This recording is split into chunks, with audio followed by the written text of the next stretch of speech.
I am Kim Smith of WKIM-TV in Harlem at the National Action Network for a mayoral candidate endorsement. However, the endorsement may not be from whom you may expect. Stay tuned. We are all here today because we know from northern Manhattan to southeast Queens, from Harlem to Hollis, from the South Bronx to Staten Island. More and more people are getting on board because they know that the next mayor of the city of New York is Eric Adams. My name is Ashley Sharpe, founder and director of the National Action Network Youth Huddle Initiative and CEO of Sharpe Entertainment. I am a 33-year-old proud Black American civil rights activist. Yes! Some say, well, Ashley, how can you support a retired police captain? I'm glad you asked.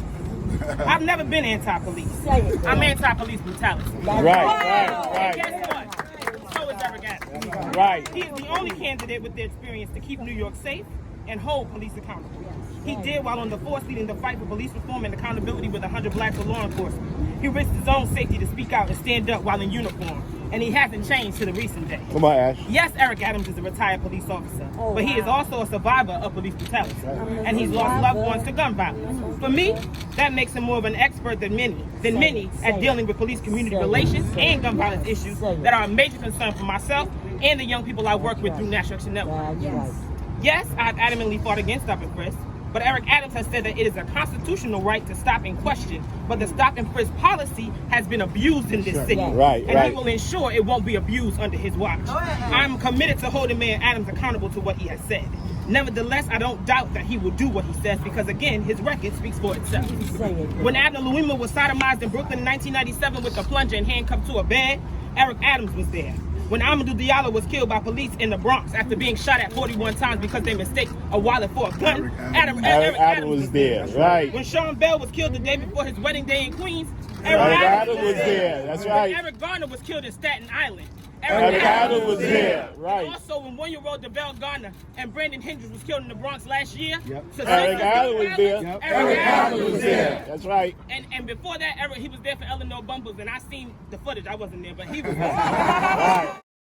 The cards and telegrams came from as far away as Texas, all in response to the shooting death of 67-year-old Eleanor Bumpers by a New York City police officer who, with 5 others, sought to evict her from her Bronx home for non-payment of rent. At her funeral today, her large family heard sentiments of sadness, shock, and outrage from clergy, public officials, friends, and family. In the midst of things not being what they could be, Sister Bumpers decides that she'd make a statement. Her family members have maintained that Eleanor Bumpers was not emotionally disturbed, as Police Commissioner Ward has suggested. I came to pay my respects and to express my sympathy for the family and outrage at this another blatant and savage example of police abuse of power. It's not all right that these things happen. It must not ever happen. I can't conceive of a circumstance wherein 6 or 8 heavily armed police officers have an inability to disarm one woman who is not committing a crime, I might add. I can go on and on with examples to underline that Eric Adams is consistent to showing up and taking action against injustice, no matter who is the perpetrator. We need a mayor that will do that, and Eric Adams is that mayor. He is a man that is 100% committed to this city and New Yorkers, as he was one of the few electeds who did not flee when the coronavirus pandemic hit us. He did not shy away in a corner or run for cover. He stayed at work day in and day out and worked to find solutions and worked to ease the tension and answer the many questions so many of us had coming out of a pandemic where so many New Yorkers are broken mentally, spiritually, financially, physically. We don't need a manager, as he says. We need a visionary.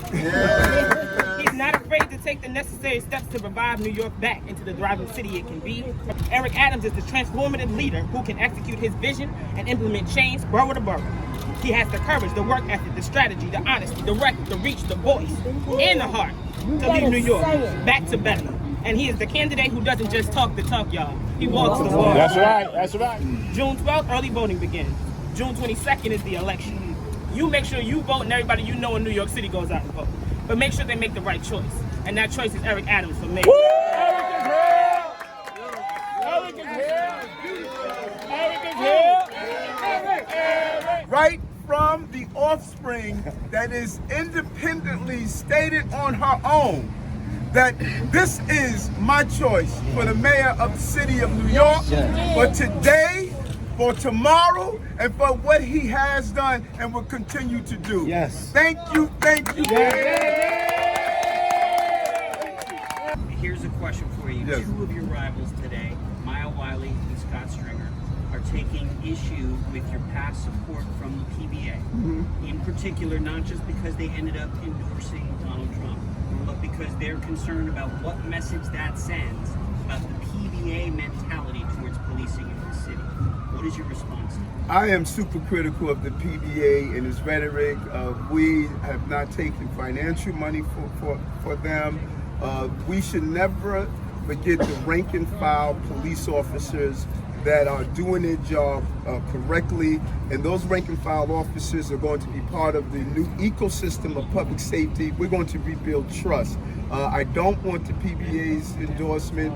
Their problem and their rhetoric in the past, I think, has been extremely toxic, but the rank and file members that are doing the job right, I'm going to be there to make sure they rebuild the trust in our community as we have changed the ecosystem. You and Andrew Yang are receiving support from very wealthy supporters of charter schools. I wanted to ask you, what are your views on charters? What role do you see for them in New York City if you're elected mayor? I'm not a charter school person. I'm not a district school person. I'm not a private school person. I am the person for children. And whoever can do it right, we're going to duplicate it and we're going to scale it up. And I'm not going to allow the adult battles to get in the way of the real battle, and that's stopping 65% of black and brown children not meeting proficiency every year. That's a failure that I'm not going to accept. Do you think Bill de Blasio is too hostile to charter schools? I think that's a question you asked for Bill de Blasio. I'm not on his staff and I don't represent him. I'm the next mayor. That's right. Just as a quick follow-up on the Reverend Sharpton's endorsement, if he ends up choosing one of the other candidates as his first choice, but ranks you second or third, what do you make of it? I'm going to be just like my son when he was first born. I'm going to wake up and cry, go back to sleep and cry some more. Okay. Yes, sir. Good to see you. I want to know what steps are we taking towards building institutions and cultivating youthful leadership in Harlem. I've been living in Harlem my whole life. Been locked up in Harlem, sold crack in Harlem, got shot in Harlem, been homeless in Harlem, and I rode through Brooklyn yesterday, and I seen Marcy, right? And I seen how the Jewish people took over that whole community in a short period of time, right? And a lot of Give me the question, bro. The question I'm asking is, because I don't think it's just being elected mayor, right? We need leadership in the black community. I love that. I love that. So let me answer your question. Right, I love that. That's a powerful question.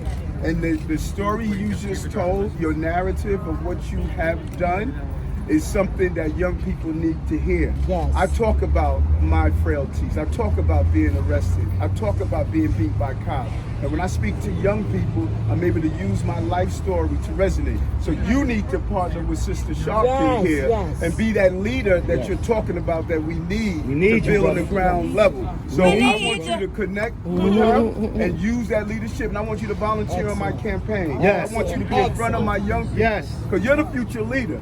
I'm going to be the only mayor to appoint a deputy mayor of youth engagement. That person is going to be between the age of 21 and 28, so they can speak directly to the needs you're talking about. So let's be part of the army. I need soldiers like you, to be part of this army. Okay?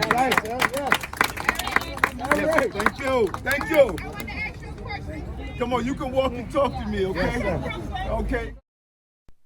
Please visit ericadams2021.com for detailed information regarding his plans for New York City if he becomes mayor.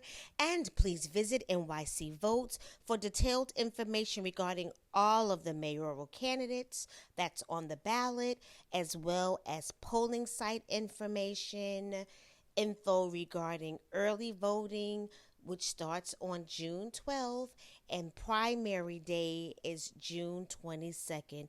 Please make it your business to share this video, to like the video, do your independent research regarding every candidate that you're looking to vote for. And stay tuned for our next video where we'll cover ranked choice voting. Thank you so much for watching WKIM TV. I am Kim Smith. Make it a fabulous day. Oh, and hold on. Every news article featured in this video is listed in the description box. Just click the link and you'll be able to read the articles. Thanks. Bye.